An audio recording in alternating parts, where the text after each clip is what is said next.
क्या आप कंफ्यूज है फिक्स एसेट परचेज करने के बाद उसकी एंट्री टैली सॉफ्टवेयर में कैसे की जाती है? क्या परचेज वाउचर रेज करना चाहिए या जर्नल वाउचर में रिकॉर्ड की जाए? आईटीसी कैसे क्लेम किया जाए? और अगर जिन गुड्स पे आईटीसी मुझे नहीं मिला है तो उसका रीजन क्या है? आईटीसी क्लेम करने के बाद डेप्रिसिएशन एसेट पे कैसे किया जाता है कैलकुलेट? तो वो सभी चीजों के बारे में आज मैं डिस्कस करने वाली हूँ और साथ में मैं ये भी डिस्कस करूंगी कि डेप्रिसिएशन को रिकॉर्ड कैसे किया जाता है टैली सॉफ्टवेयर के अंदर, एसेट्स कितने टाइप की होती है और किन किन पे आईटीसी अवेल किया जाता है और किन पे नहीं किया जाता, जीएसटी अप्लाई कैसे किया जाता है, ये सभी चीजें आज की इस वीडियो में कंप्लीटली डिस्कस होने वाली हैं। वीडियो को लास्ट तक देखिए और मेरे साथ फिक्स्ड एसेट्स पे टैली अकाउंटिंग करना सीखे। तो guys without any further delay चलिए वीडियो शुरू करते हैं।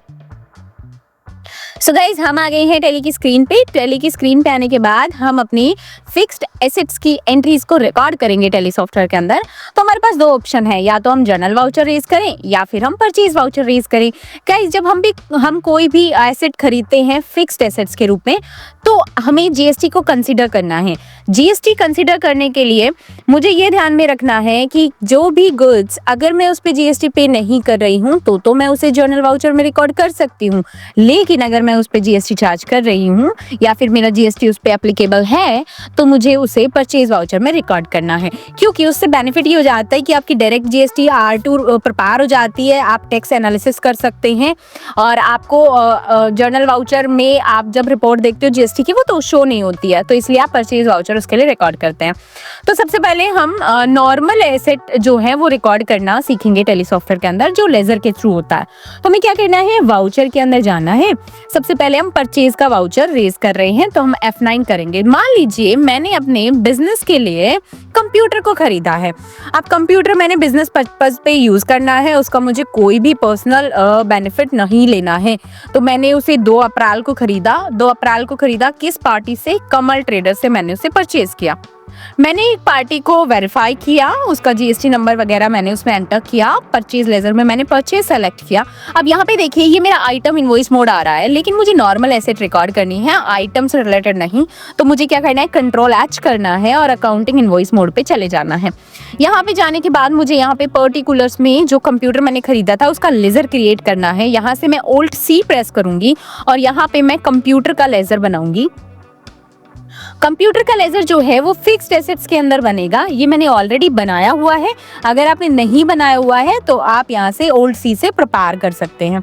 मैंने यहाँ पे कंप्यूटर लिया, मैं आपको एक बार दिखा देती हूँ। कंट्रोल के साथ एंटर मैंने यहाँ पे किया और मैंने इसका जो ग्रुप है दिखा दिया आपको, फिक्स्ड एसेट्स।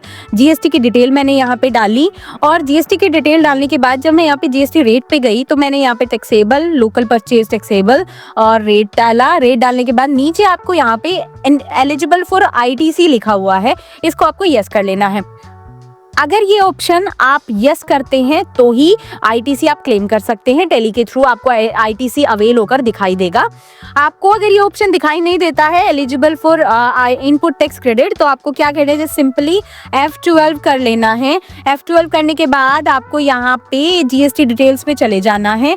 जीएसटी डिटेल पे आप जब जाएंगे तो यहाँ पे आपको एक ऑप्शन शो होगा eligible for input tax credit, इसको आपको यस कर देना है।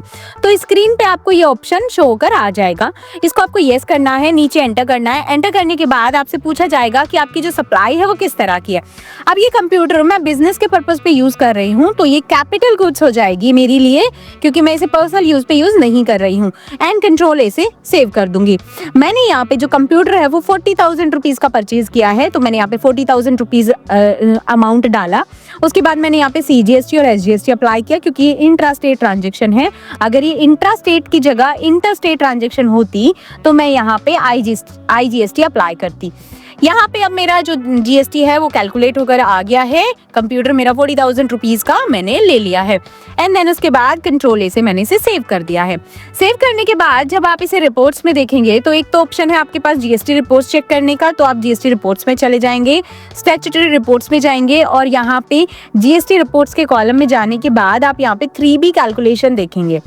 3B में आप जाके डेट चेंज करेंगे। मैं यहाँ पे अपना पीरियड चेंज कर देती हूँ। कई बार क्या होता है कि आपको रिपोर्ट शो नहीं होती है, तो उस केस में आपको यहाँ पे डेट चेक करके देख लेना होता है। यहाँ पे आप देखेंगे तो आपको आईटीसी जो है वो यहाँ पे देखिए दिखाई दे रहा है अवेलेबल में।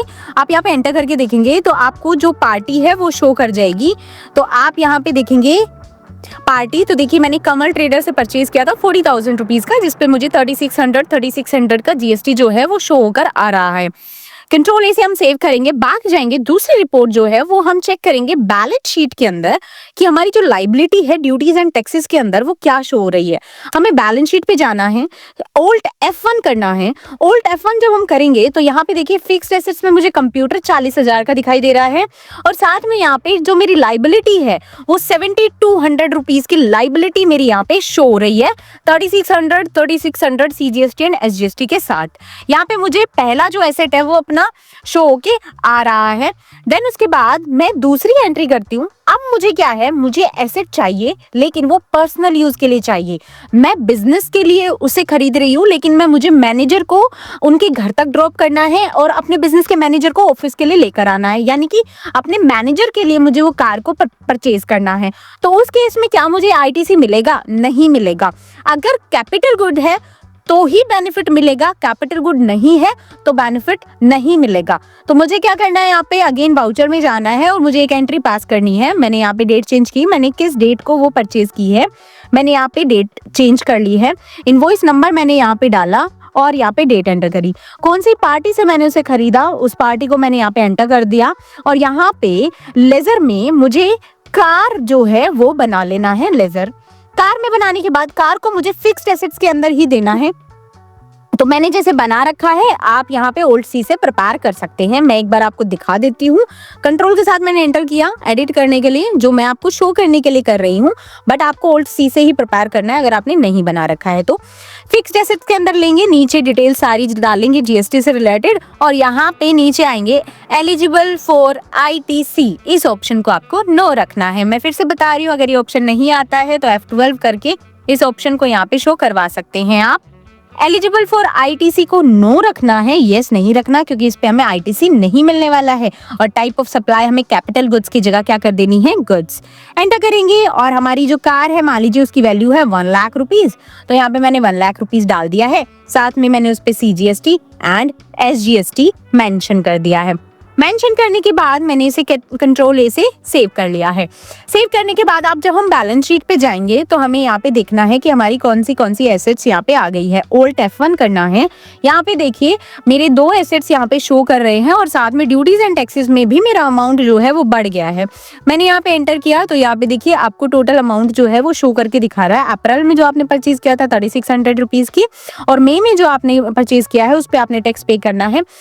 तो यहाँ पे देखिए इस तरह से आपका जो टैक्स है 99,000 रुपीज का, 18,000 रुपीज का टैक्स है वो बन रहा है। तो इस तरह से आप चेक कर सकते हैं आपकी duties and taxes.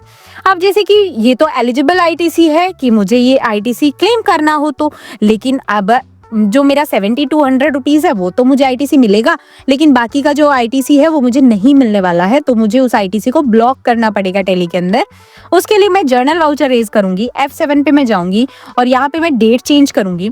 Date change करने के बाद मैं यहाँ पे एक लेजर बनाऊंगी, ब्लॉक आईटीसी ऑन कार, मुझे वो बना लेना है। तो यहाँ पे देखिए इस तरह से इनडायरेक्ट एक्सपेंस के अंदर मैंने वो लेजर बनाया। जस्ट मैंने क्या किया, नाम लिखा ब्लॉक आईटीसी ऑन कार, उसका ग्रुप रखा इनडायरेक्ट एक्सपेंस, कंट्रोल से मैंने सेव किया। और यहाँ पे जितना भी आईटीसी, जैसे मैंने 18,000 रुपीज का आईटीसी मुझे ब्लॉक करना है क्योंकि उस पर नहीं मिलने वाला, 9,000 रुपए का मैंने उस पर टैक्स कलेक्ट किया था, टोटल 18,000।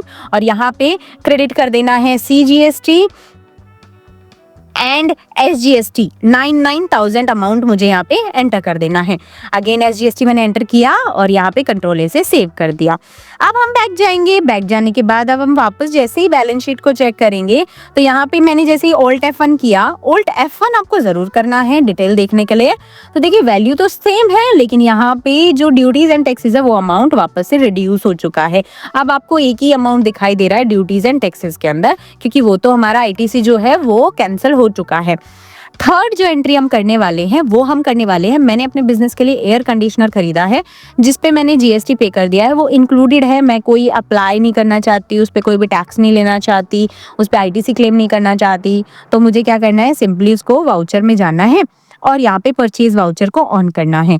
परचेज वाउचर ऑन करने के बाद मैंने यहाँ पे इनवॉइस नंबर डाला, पार्टी अकाउंट नेम डाला और यहाँ पे मैंने एसी का लेजर बनाया। एसी पे मैं जीएसटी वगैरह नहीं देने वाली हूँ, तो मैंने यहाँ पे आईटीसी नहीं क्लेम करना है। एयर कंडीशनर मैंने इसमें जीएसटी इंक्लूडेड था, मतलब ये जो टोटल अमाउंट था वो मेरा इसी के साथ था। टोटल एयर कंडीशनर मेरा एक 12,800 का जो अमाउंट है वही है। तो मैंने यहाँ पे एंटर किया, इस पे मैंने कोई जीएसटी अप्लाई नहीं किया। मुझे एनालिसिस करना है अगर इसका, तो मैं Alt F1 करूंगी, Alt A करूंगी और यहाँ पे मुझे एनालिसिस मिल जाएगा। Alt F1 जब मैं यहाँ करूंगी तो यहाँ पे देखिए जीएसटी रेट नॉट अवेलेबल, यानी कि मैंने जो ये आइटम बनाया ये लेजर के रूप में मैंने बनाया और इस पे मैंने कोई भी जीएसटी क्लेम नहीं किया और कोई भी जीएसटी मैंने इस पर अप्लाई भी नहीं किया। अब देखिए एनालिसिस आप कैसे कर सकते हैं। आप परचेज में जब भी एंटर करेंगे तो आपको यहाँ पे पर्टिकुलर्स पे अपना लेजर डालना है, अमाउंट डालना है और यहाँ पे Alt A कर देना है, तो आपको टैक्स एनालिसिस जीएसटी का मिल जाएगा। डिटेल में देखना चाहते हैं तो Alt के साथ F1 दबा देंगे स्क्रीन पे आने के बाद। तो ऐसे हम टैक्स का एनालिसिस कर सकते हैं वाउचर में एंट्री करने के टाइम पे।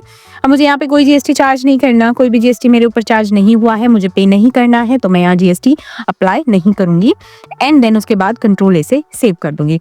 अगेन हम बैलेंस शीट पे जाके जब देखेंगे तो यहाँ पे देखिए हमें शो हो जाएगा हमारा लोन एंड लाइबिलिटी या फिर करंट लाइबिलिटी के अंदर।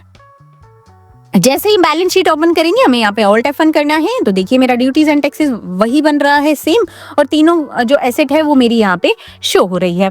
अब ये वैल्यू ओरिजिनल है। अब जैसे क्या होता है फिक्स्ड एसेट्स पे आपका डेप्रिसिएशन हो जाता है अप्लाई, तो अगर मान लीजिए आपका डेप्रिसिएशन हो गया है, आपने कैलकुलेट करना है, फॉर्मूला आपको डेप्रिसिएशन का पता होगा, तो आपको डेप्रिसिएशन कैलकुलेट करना है और कैलकुलेट करने के बाद उसकी एंट्री आपको रिकॉर्ड करनी है।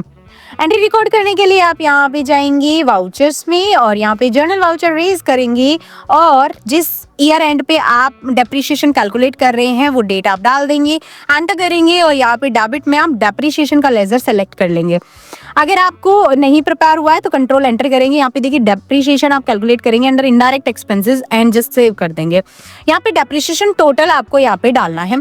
जैसे मान लीजिए मेरा जो डेप्रिसिएशन है वो टोटल मैंने काउंट कर लेना है।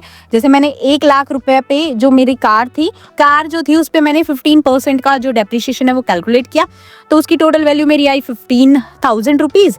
और अगर मान लीजिए मैंने कैलकुलेट किया अपने कंप्यूटर पे मैंने 40% डेप्रिसिएशन लगाया, तो वो मेरा आया 16,000 रुपीज का, तो टोटल मेरा हो गया 31,000 rupees.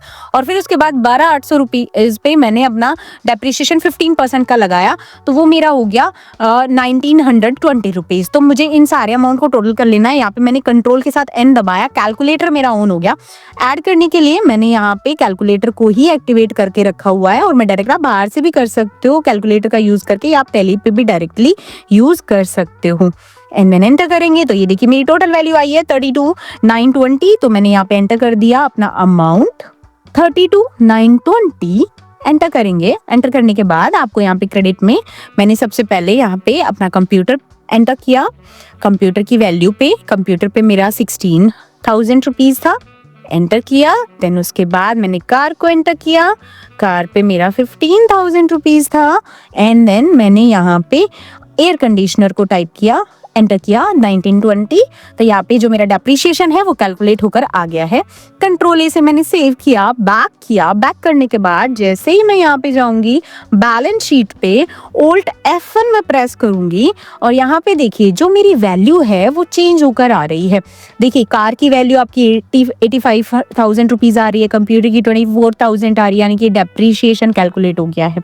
So guys I hope आपको डेप्रिसिएशन रिकॉर्ड करना आ गया होगा। अगर आप जानना चाहते हैं डेप्रिसिएशन कैसे कैलकुलेट होता है ईयर एंड पे, तो नेक्स्ट वीडियो में हम इस चीज को कंसीडर करेंगे और हम डेप्रिसिएशन और साथ में स्टॉक आइटम से रिलेटेड फिक्स्ड एसेट की रिकॉर्डिंग टैली सॉफ्टवेयर में कैसे करते हैं उसके ऊपर बात करेंगे। सो गाइज आई होप आपको ये वीडियो समझ आया होगा, और अगर आपको ये वीडियो क्लियर समझ आया है तो चैनल को लाइक कर लीजिए, शेयर कर लीजिए एंड सब्सक्राइब कर लीजिए। अगर आपके कोई डाउट है तो कमेंट सेक्शन में हमसे पूछ सकते हैं। अगर आप हमसे नॉलेज लेना चाहते हैं टैली के कंप्लीट और साथ में कोर्स सीखना चाहते हैं तो आप हमसे कांटेक्ट कर सकते हैं, लिंक डिस्क्रिप्शन बॉक्स में है।